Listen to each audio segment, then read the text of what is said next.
look at them, they almost look like a highway with traffic lights every half a mile or so.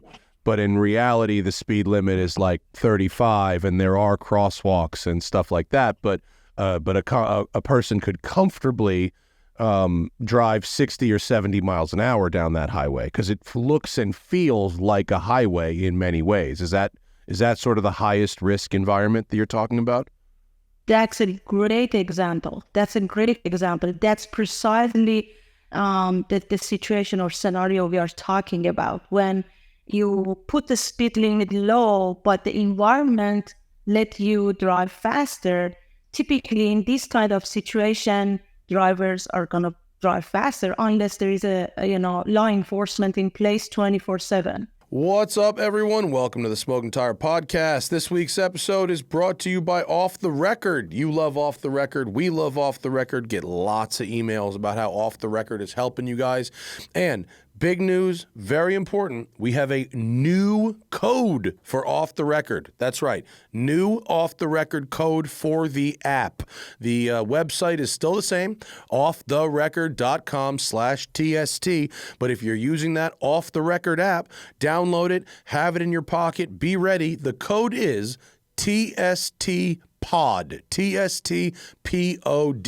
Get that Off the Record app, put it in your pocket, use code TSTPOD, and Off the Record will give you 10% off all current and future legal fees that you book through Off the Record. In case you haven't figured it out yet from listening to the show, Off the Record is the best. If you get a speeding ticket or any kind of moving violation, don't plead guilty. Call Off the Record. Well, don't call. Use the app. Go to the website. Send them your ticket. Put in some basic info about what happened. Off the Record will set you up with a qualified attorney in the jurisdiction where you got that moving violation. They will fight it on your behalf. You don't have to go to court. You don't have to appear. Matter of fact, you don't have to do much of anything. I used Off the Record recently because I got a biggin. I was allegedly doing 94 in a 70 in Northern California on my way to the Performance Car of the Year test with Jethro Bovington and Huck, our photographer, in the car with me. And they were like, oh boy, Farah is in trouble. And I was like, no, Bovington, I am not in trouble because I've got Off the Record. And I bet him there and then that nothing would come of this incident. And I just last week got the text message from my OTR team saying dismissed. Not a seatbelt, not a nothing, fully dismissed. That's what OTR can do for you. They have a great success rate. Download that Off the Record app, use code TSTPOD, and have that type of protection for yourself. It's easy, it's straightforward, and man, can it keep you out of trouble. Offtherecord.com/TST or code TST, not code TST10. Scratch that. Offtherecord.com/, I've been saying it for 3 years. I got to change it up. Code TSTPOD on the app. All right, folks, this one should be interesting. A trigger warning. We're going to be talking about politics. Ooh, politics and cars have nothing to do with each other. Stay in your lane. Matter of fact, there is no better expression than stay in your lane because Shima Hamidi is here. She is a professor and a researcher at Johns Hopkins University who has a theory that our lanes are the problem, or a big problem, that are an easily solvable way to improve safety. I read her study. It is very interesting, and she believes that lanes are too damn wide.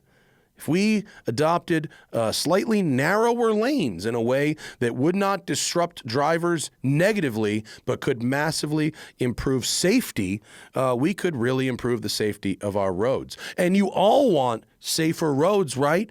Those people who say we should all be driving autonomous cars, they say we should have safer roads. That's why they're willing to give up control of their vehicle to a computer. That's why, right? It's safety. So you should want all the things that improve the safety. So we're talking to Shima Hamidi today about why wide lanes are kind of a big problem on the Smoking Tire Podcast. Thank you for joining me, Shima. This is something I really find interesting when I read your study, or at least the the top line presentation, which is available at narrowlanes.americanhealth.jhu.edu. We will link it in the show. But what got you interested in this topic? I mean, it's a very specific thing to focus on. So what was it about the width of lanes that concerned you? Yeah. So, I've been working on transportation-related research and mostly safety. And one of the things that always, has been shocking to me is the number of crashes and the overall safety statistics in the U.S. compared to other countries, which is not, even comparable. Like, by far, we have a significantly higher fatality rates and crash rates than, for example, European countries. And I was looking at what streets have to do with that, the design of streets. And if you look into two most important elements of street design, one is number of lanes and the other one is lane width. So I wanted to see what's the effect of lane widths? Are narrower lanes safer or wider lanes are safer? Is there a national? It's the kind of thing where most people, I mean, I don't know, it seems like common sense or the general public might go, well, of course, there's a national standard width, right? And is there a national standard width, or how do local and national governments decide the width of a lane? Great question. So there is a national standard, and the national standard just defines the minimum lane width. I take it there's no maximum, right? Maximum. No maximum. Yes. Infinite maximum. Yeah. And the minimum even, the minimum is between 11 to 12 foot for in most cases, which is, again, much wider than other countries. In Europe, seems wide. The average say that it seems wide. In Europe, the average lane width is about 8 foot. Yeah. And here, the minimum is 11 to 12. And if you look at cities like Salt Lake City, the city I used to live, it's famous for its wide streets and wide lanes. It's much higher than that. It goes up to 13 to 14. So you're saying Salt Lake City is living luxuriously when it comes to their rate.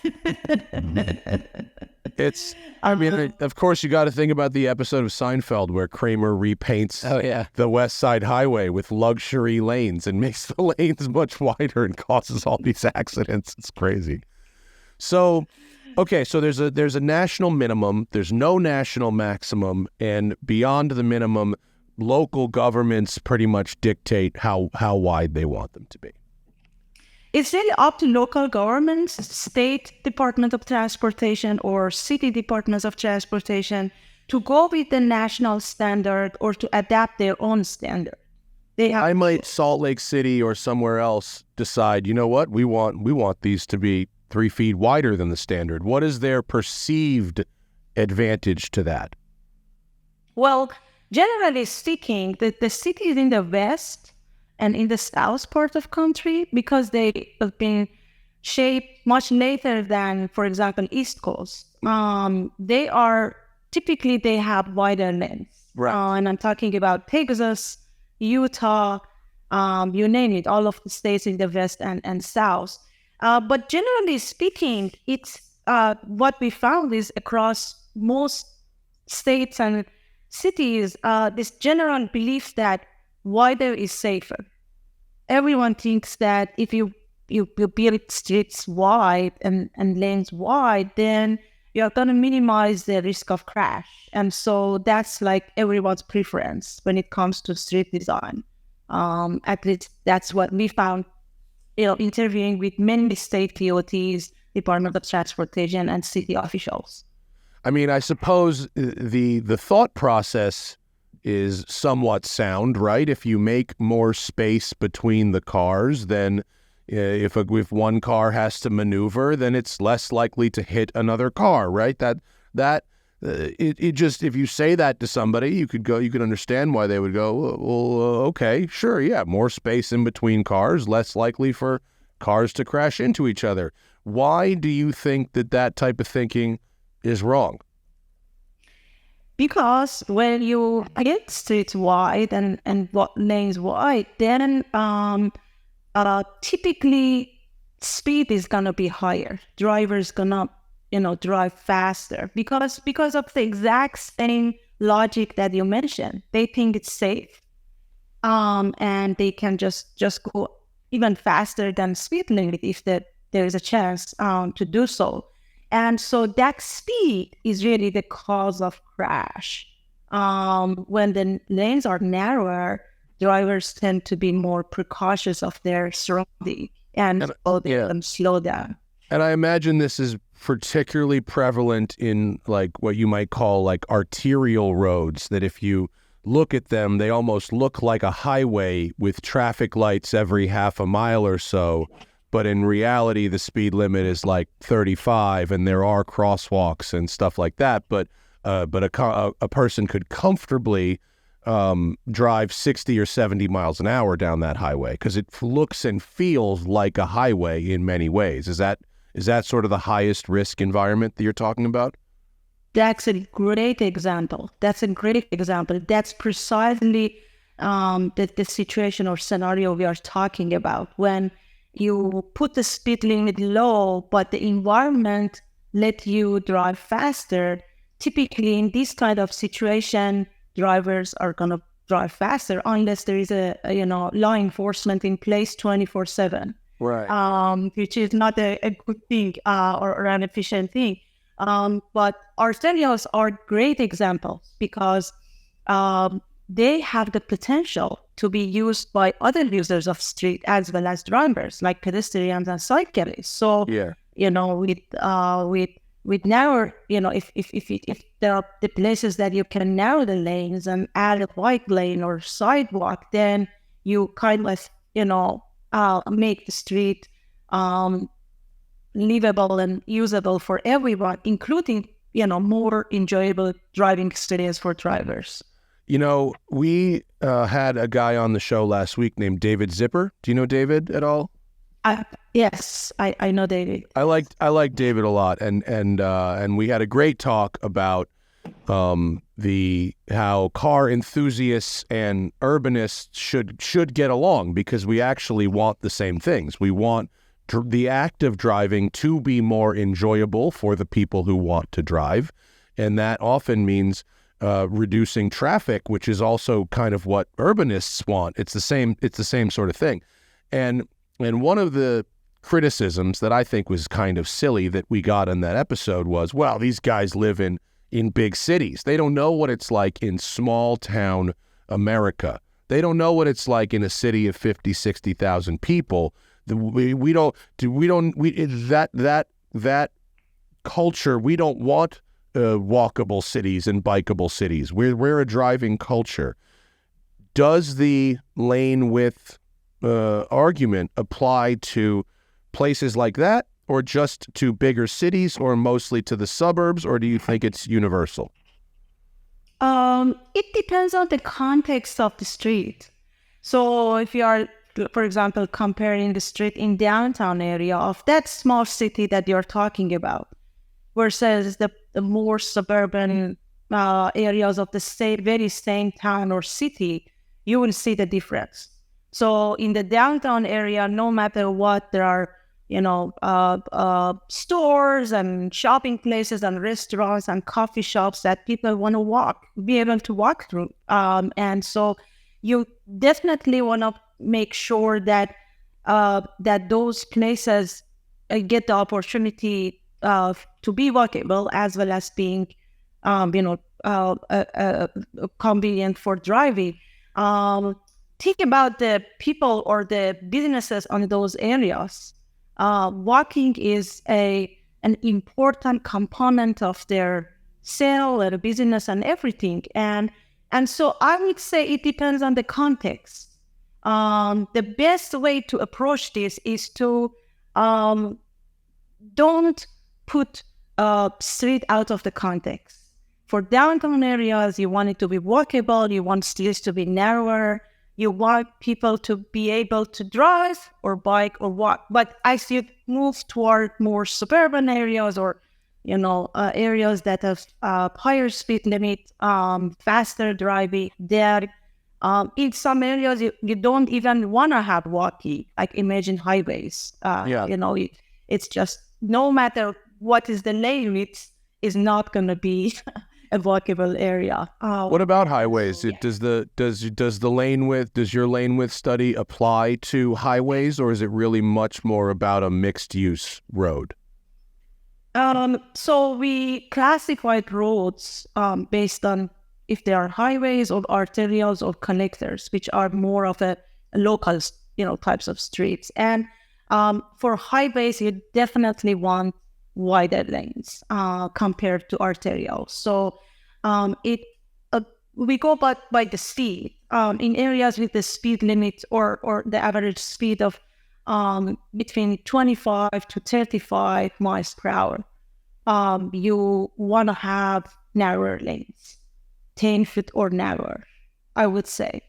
But as you move toward faster types of streets, then you want to have wider lanes. Move on to 11 or 12. When I talked about your study on social media before doing this show, there was a lot of sort of, well, what about this? Well, what about this? Well, what about this? And one of the ones that came up a few times was, well, what about semi-trucks for delivery? If we narrow the lane, obviously Matt doesn't know anything about semi-trucks. If we narrow the lane, how will a semi-truck get down there? And folks, got to take a quick break for today's sponsor, Factor. New year, new resolutions. Get started on them with Factor. Be ready for that new year. Hit it hard. Factor's ready-to-eat meal delivery service takes the stress out of meal planning and sets you up for success in 2024. Skip the grocery store, skip the prep work, skip the cooking fatigue, skip the fast food. Instead, get chef-created, dietitian-approved meals delivered right to your door. With over 35 meals to choose from each week, including options like keto, calorie smart, vegan, veggie, and more, plus over 55 weekly add-ons. You'll have a ton of nutritious and flavorful options to kickstart your resolutions. Man, love Factor. As I've said a million times on videos in the podcast, one of my biggest problems is booking myself so busy that I forget to eat. And I know you're looking at yourself, you're looking at me going, but you're fat. You're not. How do you forget to eat? How does that work? If you forgot to eat, you'd look like Christian Bale in The Machinist or something. But what happens is when you forget to eat, you get super hungry from not eating, and then you make bad decisions. It's either fast food, it's unhealthy food, it's what's available now right in front of me. You order a meal from like a meal delivery service, but then you're snacking because you're so hungry before the meal gets here. It just leads to problems, right? But you can skip all that. Factor, it's flexible. You can change your order up every week with plans from 4 to 18 meals per week. Pause, reschedule your deliveries if you're traveling. There's no prep and no mess. Just throw them in the microwave for 2 to 3 minutes and you are good to go. And not only does Factor offer fast, simple solutions when I'm too busy to cook or too busy or too tired to eat out, they also help me stay on top of my fitness goals. They've got the Protein Plus and the Keto. I don't do the Keto, but I do the high protein meals. That's what I need in my diet is low carb, high protein. Factor's got it. Helping me stay on track. It's going to come in handy this year. Get over to factormeals.com/tire50 and use code tire50 to get 50% off. That's code tire50, tire50 at factormeals.com/tire50 to get 50% off. You got to do it twice. Once in the URL, once in the code. Right? Factormeals.com/tire50 and then code tire50, 50% off, baby. Now back to the show. And I said, a semi-truck doesn't necessarily need to fit in every possible place. So what do you say to people who go, well, what about semi-trucks if you narrow the lanes and they can't fit? So what is the argument for that? Yeah, I would say that we definitely need to look more specifically into transit corridors and freight corridors, which what you mentioned is freight corridor. semi truck or truck types of vehicles or bus, they are typically a little bit wider. Although I should say, if you compare the US to European countries, for example, they have narrower streets and they fit trucks with no problem at all. So there are other countries who are doing that. But generally speaking, for streets that serve as transit corridor or freight corridor, we still recommend 11 lanes to be the minimum. Yeah. What about, so you've said Europe a couple of times. I spend a decent amount of time driving over there, and it's not hard to understand why that the European model is a model that we should look towards. They have smaller roads and people still get around. They have smaller cars and people and things still seem to get around. But Americans, by and large, don't see that as being the right choice. It could just be that we're addicted to big cars and very high speeds and open spaces, and it's cultural. But what are some other places in the world where the roads are safer than ours, but may not be perceived as such? For instance, I read recently that there are fewer road deaths per capita in Vietnam than in America, where you have, families of 5 on a scooter. Do you have some other examples like that from around the world where they have safer roads than us, even though we don't perceive that as being safe driving? Yeah, I would say from developed countries, also many countries in Asia, for example, Japan, or South Korea are the countries that had narrower lanes, much more higher density of cars and people using the street, and per capita. If you look at per capita numbers, fewer number of crashes and injury crashes and death accidents. I should mention that, you mentioned Europe or these countries or Vietnam, for example. We don't want to be as narrow as, for example, European country. This is not what we're advocating in this study. The design of those cities are very different, and their neighborhoods are very different from Europe, from, for example, American cities or neighborhoods. The era that our cities have been shaped is a few hundred years later than those. Yeah. They've got 1500s.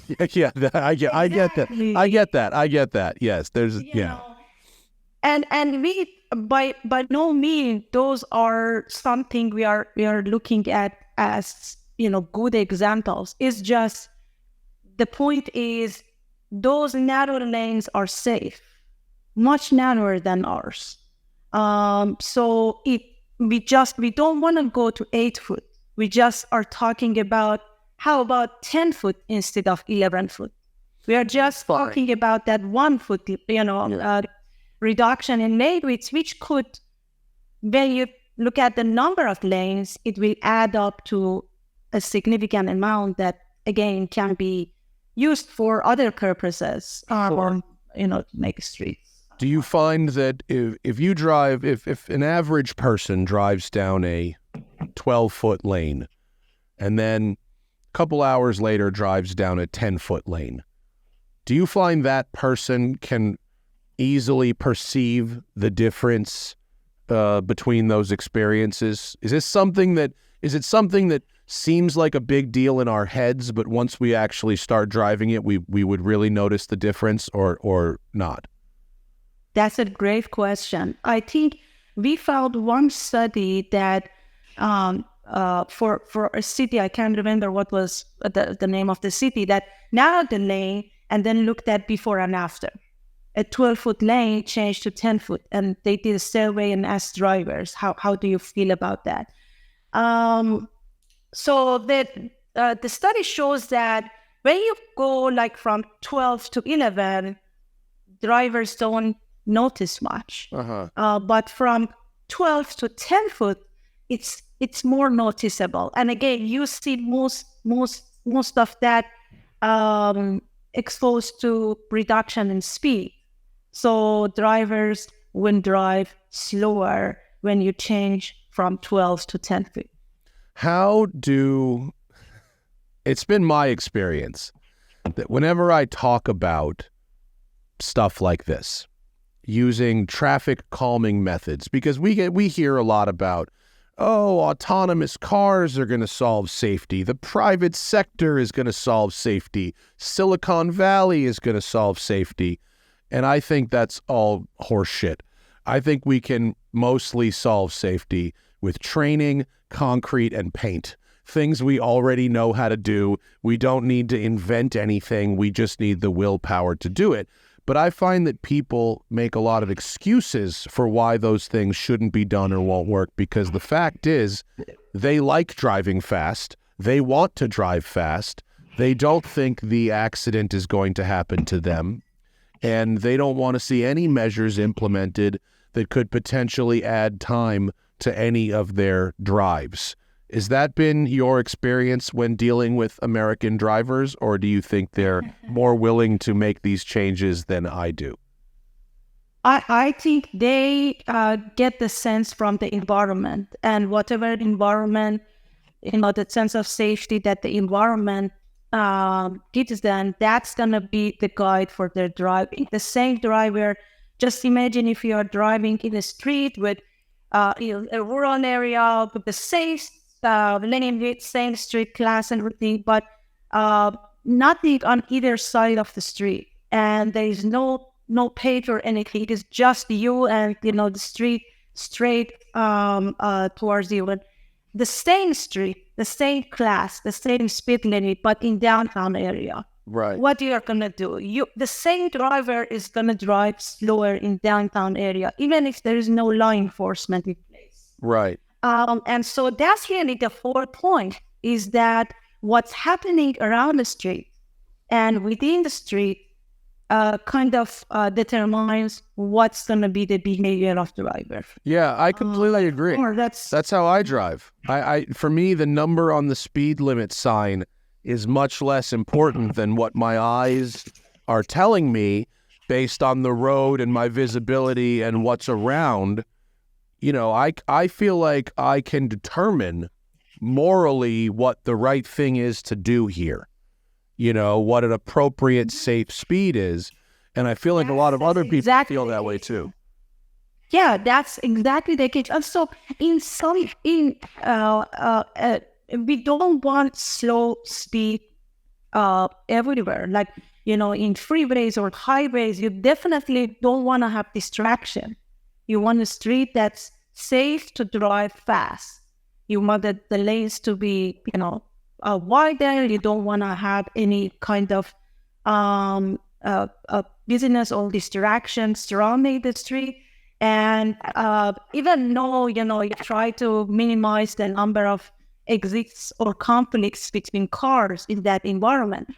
But again, when you come to downtown area, when you come to areas that you have a lot going on either side of the street, then that's the place that you really want to help drivers get a better sense of, risk and safety by designing the street and surrounding that. Yeah. Do you think Americans are going to be resistant to this type of suggestion because we know either consciously or unconsciously that we like driving bigger cars than the rest of the world as well, and we don't want to be forced or either explicitly or implicitly to give up, full-size trucks and full-size SUVs? I don't think we need to give up the full-size trucks, and I can assure you that 10-foot lanes is more than enough for a full-size truck to just drive safely and efficiently through. It's not gonna affect either congestion or safety of the street. So that I think if you look at a few examples of lane width reduction across the country that happened, and if you look at what happened before and after the lane width reduction, you still see people driving full-size SUVs or trucks or larger types of cars with absolute no problem.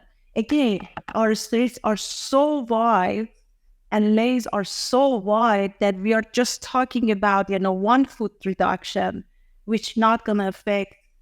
It's even after that is going to be much wider than examples from other countries. Sure. What have I see on your report, it's you have recommendations for local politicians and they're smart. The key findings, basically 4 points. Narrower lanes did not increase the risk of accidents.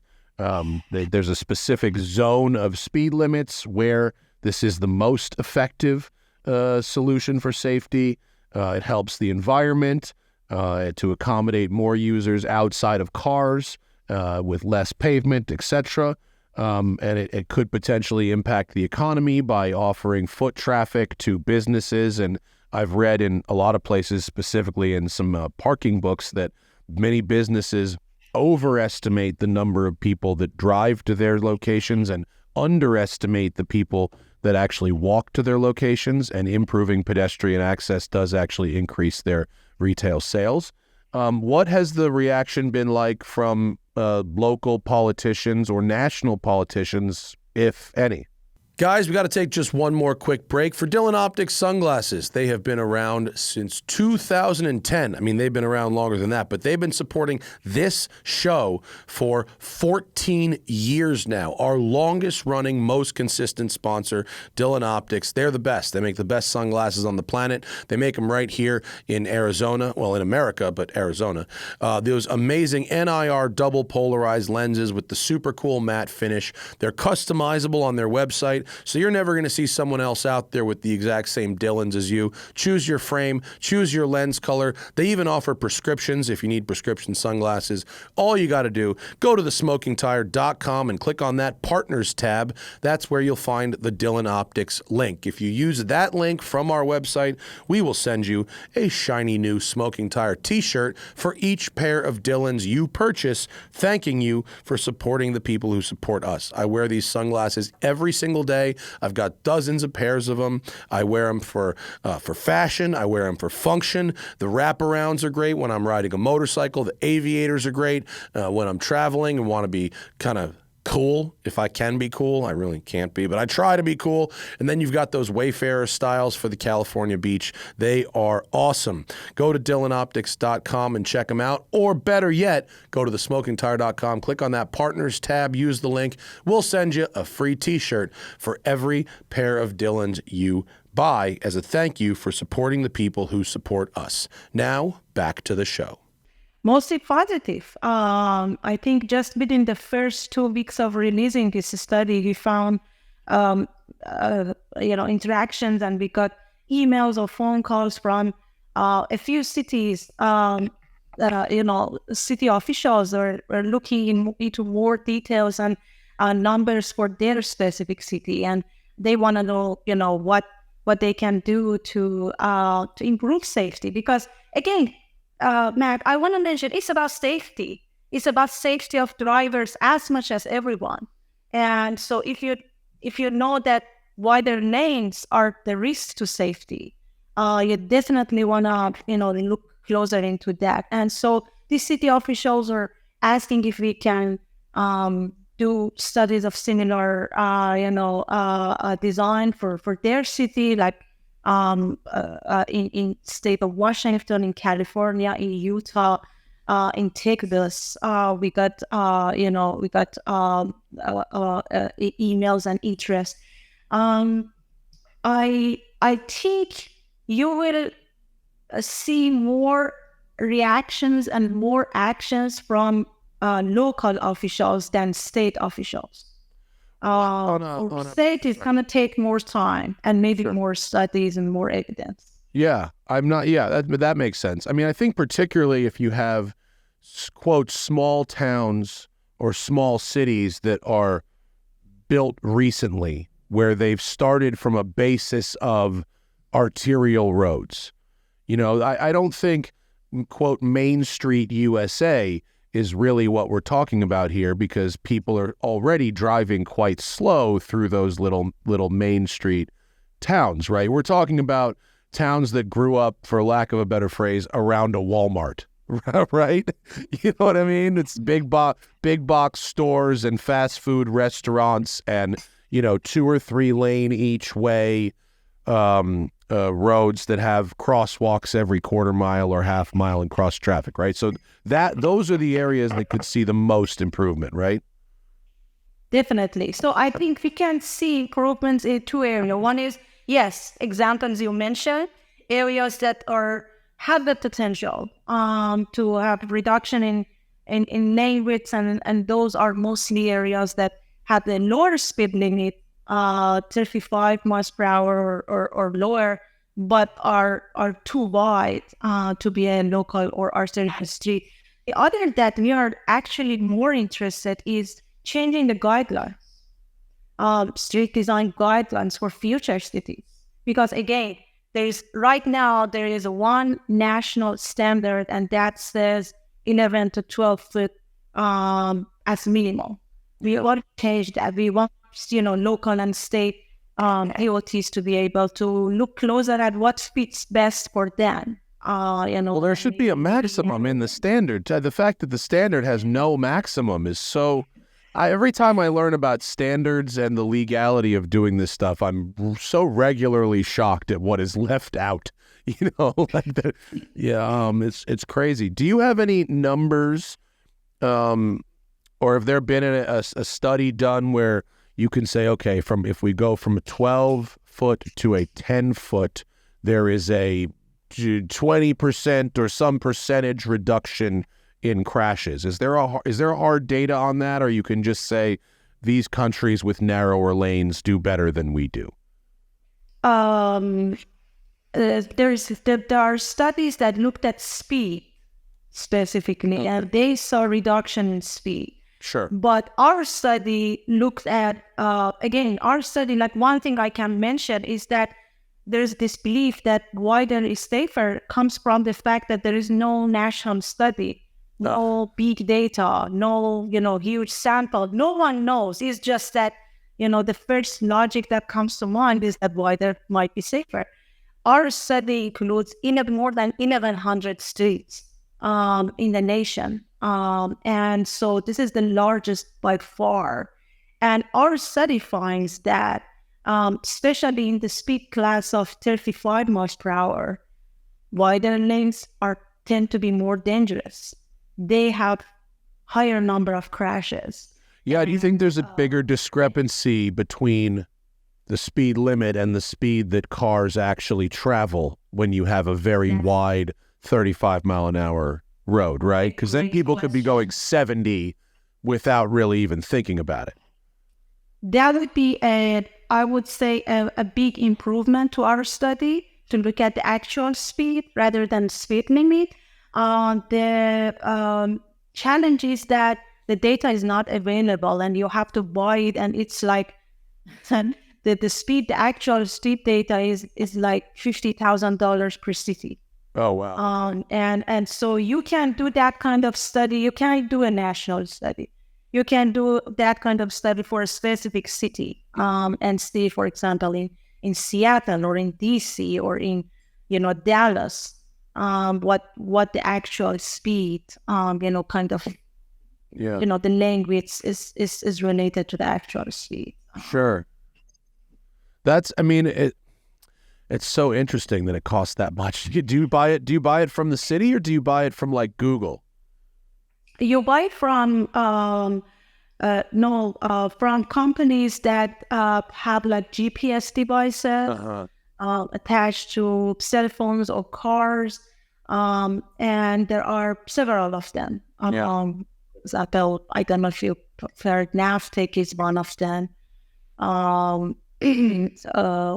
And there are a couple of them, but those are the companies behind GPS devices that track down the speed, and then they have this massive amount of data for individual, cars and their speed, and then they have they aggregate them all and send it to researchers or city officials or whomever want to use that data. Yeah. Do you find also that the change in if you narrow the lanes but keep the speed limits the same, is there a significant change in how long it would take to go from point A to point B across that city in a commute?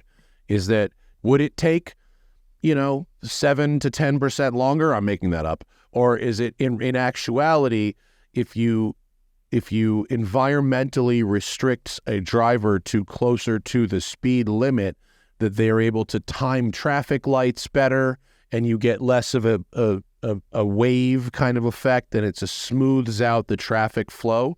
Does it have that kind of effect, or do we literally have to go, okay, narrowing the lanes is safer, but we have to accept that our commute will be 5 minutes longer? Great question. So again, the studies that did before and after, they find that the change in travel time or the impact on congestion is not even noticeable. Because again, the lanes are too wide, are so wide that just narrowing them by 1 foot is not impacting traffic congestion or the flow of traffic on the street. Interesting. The yeah, I'm not surprised it doesn't impact it at all.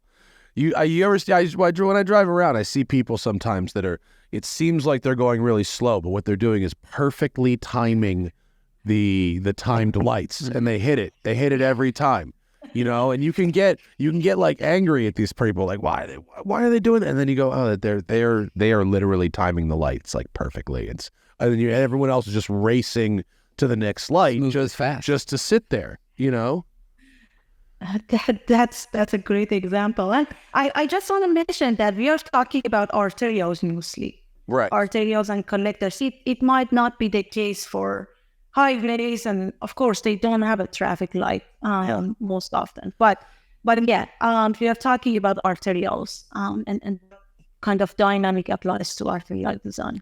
Have you ever been to New Zealand? No, unfortunately. I mean, it's a wonderful place full of wonderful people. Zach and I spent some time there, and I think you'd find something about it very interesting, which is that it's quite mountainous, and so the roads are, windy over the mountains.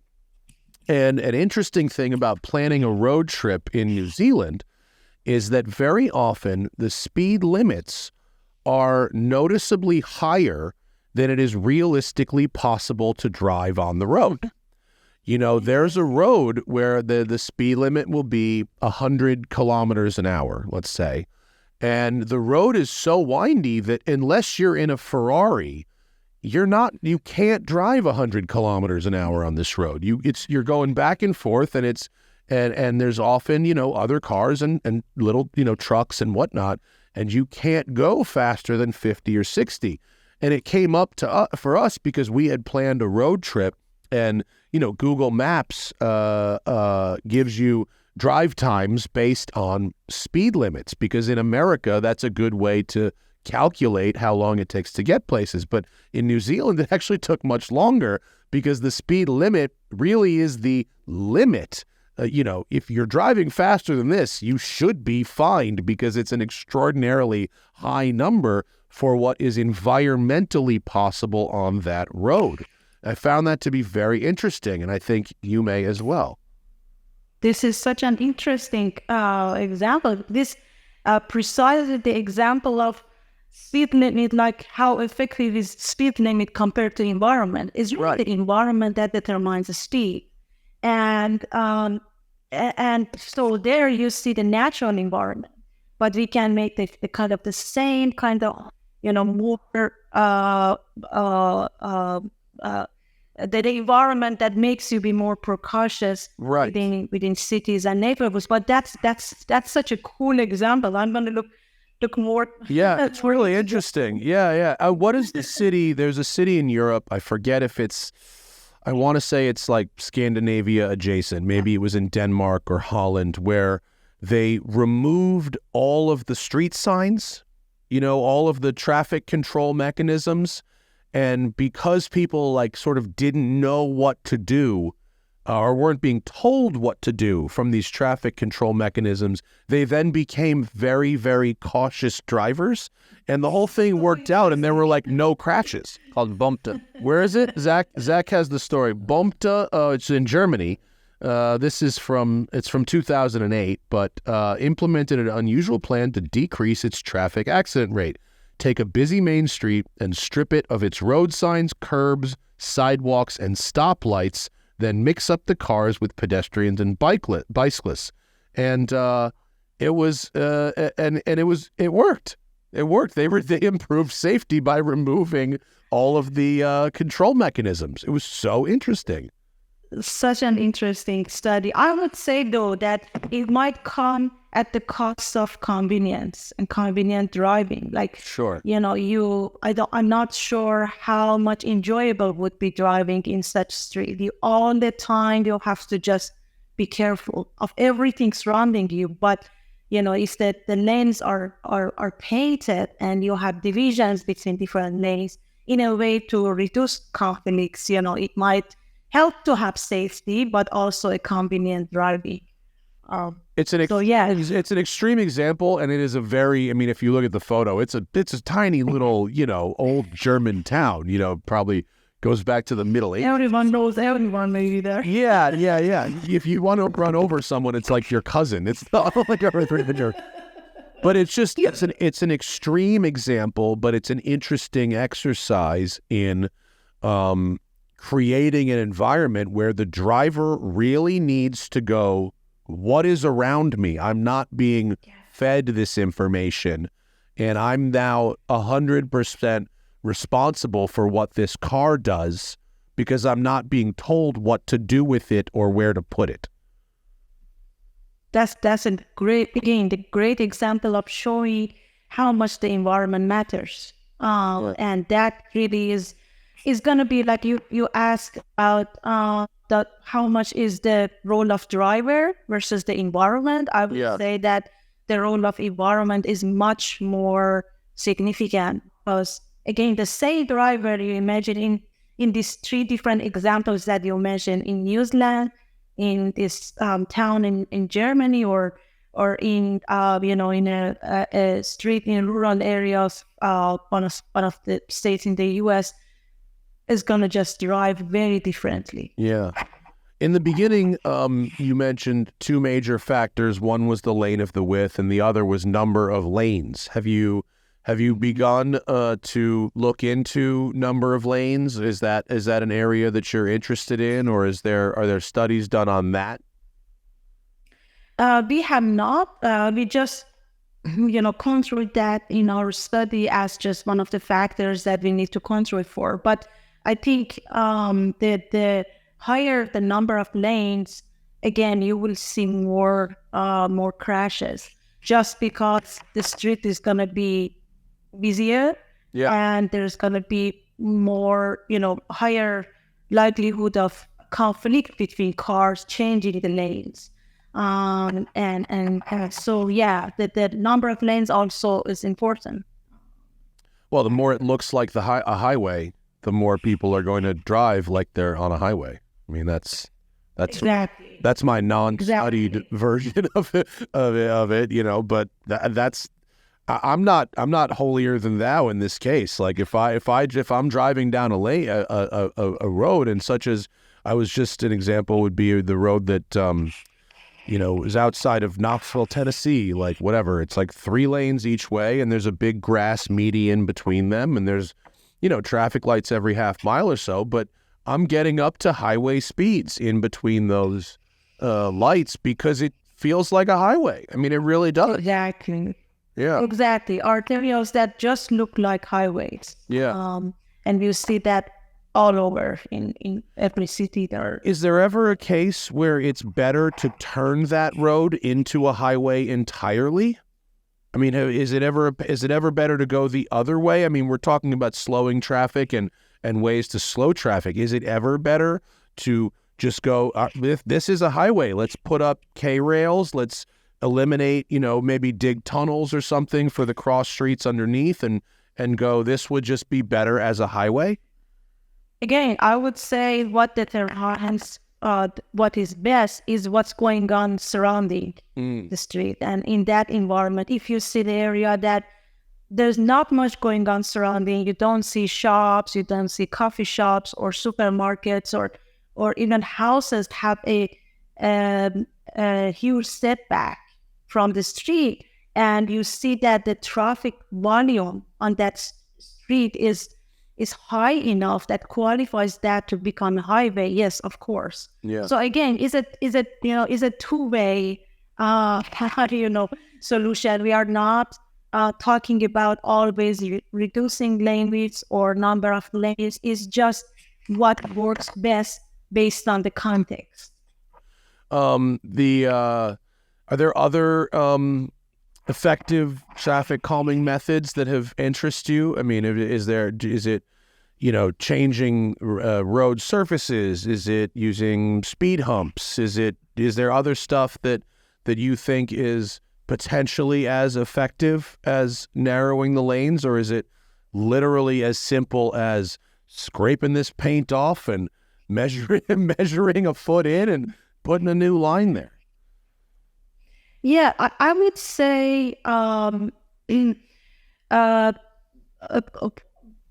definitely bike lanes. Having a bike lane that separates where bikes are gonna be from cars is important, and significantly reduces bike-related crashes with cars. Yeah. Sidewalk is important. Crosswalks are important. I think these are the basics. When you look at other traffic calming measures like bumps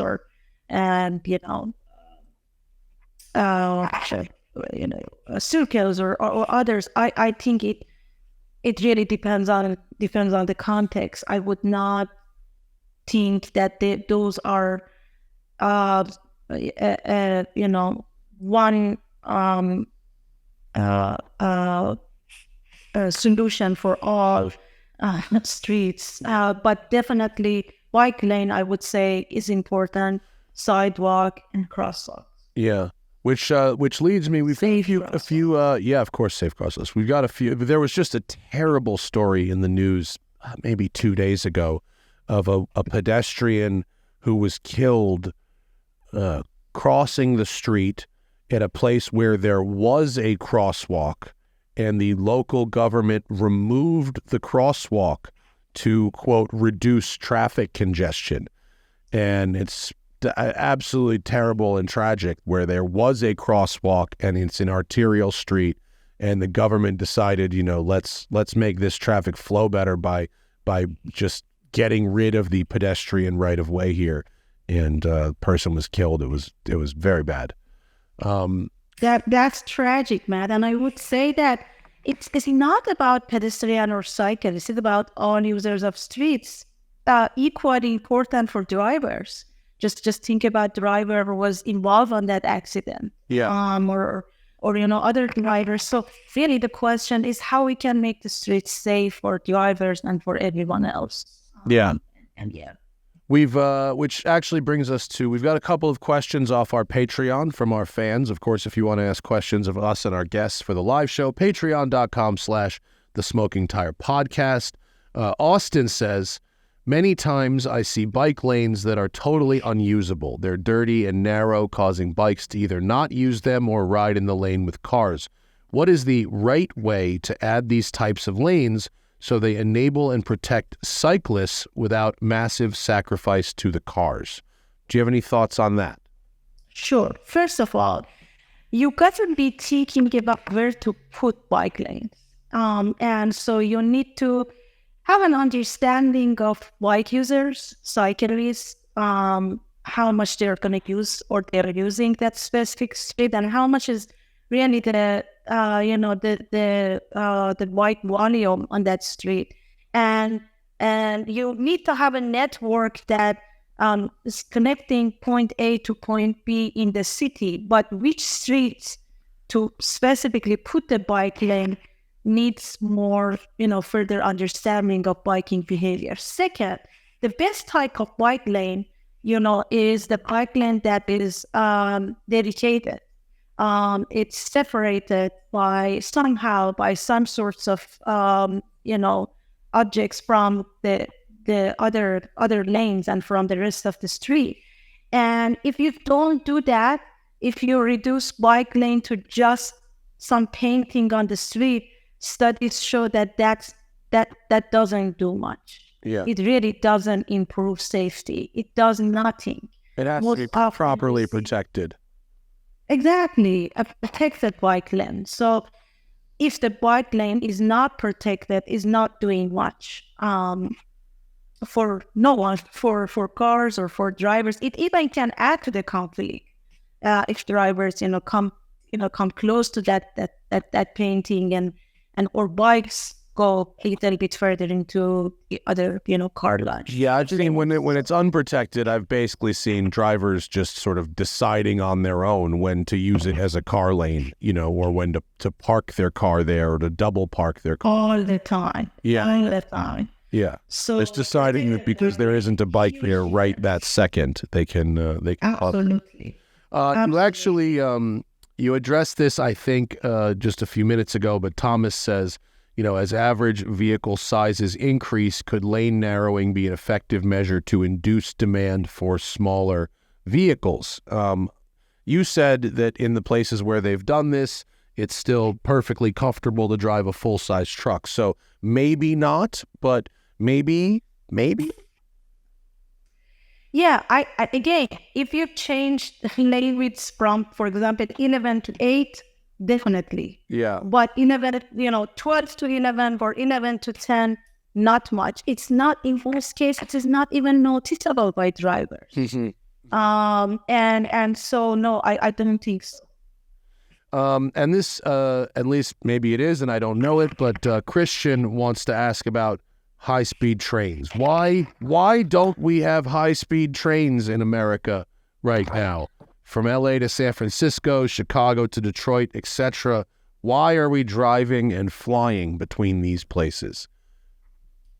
That is a good question. I was looking into high-speed rails at some point, and I think the problem is political. Yeah. That the government, the federal government, and I think state governments, this is not a priority for them. And if you reach out to them, they say, okay, do it if you can kind of bring private sector to invest in this area. We don't have money, we are not going to invest. Yeah. And that is very hard and challenging to provide funding for that, to do logistics right away. Just think about all of those issues. I think if as long as we don't have the support from the government and see this as a priority for the government, it's really hard to imagine that was going to happen anytime soon. Yeah, it sucks. I'd love a train from LA to San Francisco or to Vegas or something, particularly like those 200 to 400 milers where driving is annoying, but flying is a waste of time and environmentally terrible. And like, it doesn't seem like the kind of thing that would be so hard. But when you think about having to, lay 400 miles of tracks through what is currently someone's private property, it's or near someone's home or near someone's business, you kind of understand where the opposition is. It's complicated, but I would say that if you see one successful example of that and how much it impacts commuting, driving, how much it's beneficial for businesses, for cities, local governments, that's, I think, gonna change everything. Example of that from Texas. When I was in Texas, Dallas, I think there was a partnership between the private sector and Texas Department of Transportation for a high-speed rail between Dallas and Houston. And studies show that it's, right now the commuting time is about 3 hours. It's going to change it to 30 minutes, half an hour. 30 minutes? Once it's built. And it's going to change just the definition of commuting, everyone use my train. I definitely think that's going to be huge. Sure. Yeah, that would be good for Texas. Texas is like, that's a good place for it, for sure. Mm-hmm. And same thing, I mean, LA to Vegas, it's the desert. I mean, it's like you're going across the desert. I mean, I don't want to oversimplify it, but like, how hard can it be to go across the desert? Like, it's there's nothing there. Like, come on, we could do it.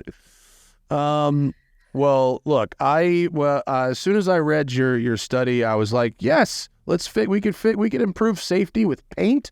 We don't need to invent something. We don't need to track people. We don't need to artificially electronically limit speed limits. We don't need to hand over control of our cars to computers. We could do this with paint. We have invented paint already. It is not that hard. Yes. Thank you. It's really mad. The cheapest way, most cost efficient way to improve safety. Yeah. Yeah. We could probably fit. We could have a whole city's worth of paint to fix this problem. Could probably fit in this room. We've clearly been paid off by Sherwin-Williams. Yes, big paint. Big paint is all over this, dude. Who's paying you? Did Sherwin-Williams commission this study? I don't believe it. I don't believe it.